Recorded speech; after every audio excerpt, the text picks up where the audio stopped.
امبارح الحمد لله إننا قدرنا نكسب، لكن المدرب سيء جدًا، المدرب سيء جدًا، ما فيش أي تكتيك وما فيش أي خطة وما فيش أي حاجة، هي حاجة واحدة بس بيلعب عليها على المَوَلة في أي جولة، أي ماتش بنلعب بنفس التكتيك بنفس الطريقة قصاد كل الفرق، من غير ما نذاكر الفرق اللي قصادنا ولا نعمل أي حاجة.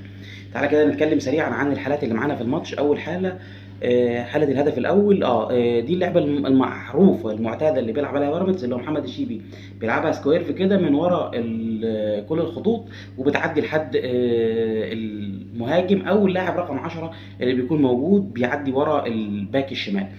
طبعًا اتلعبت لفيستون مايلي وعملها لإبراهيم عادل جابها جول. تعالَ كده نتكلم عن الحالة التانية. الحالة التانية دي يعني الميزة الوحيدة اللي في يوروتيتش اللي هو دايمًا شجاع وبيفتح الخطوط وبيهاجم بكذا لاعب، الكورة اللي هي بتاعة أحمد عاطف قطة.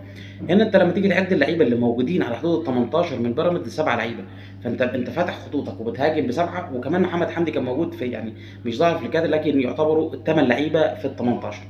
دي الحاجة اللي هو بيعملها، لكن طبعًا قطة اتسرع فيها.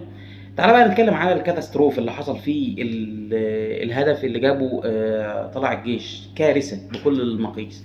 هنا دونجا بينط مع جدوين شيكا، المفروض إن أحمد سامي بيغطي الكورة وراه ومحمود مرعي بيعمل العمق والشيبي بيضم للقلب، لكن كل اللعيبة واقفة غلط. المفروض إن اللعيبة تبقى واقفة صح، فأحمد سمير حتى لو هيستلم الكورة هيستلمها بضهره، يبقى ضهره للجون، لكن هو لقى الكورة قدامه في وش الجون فشاطها جت على طول.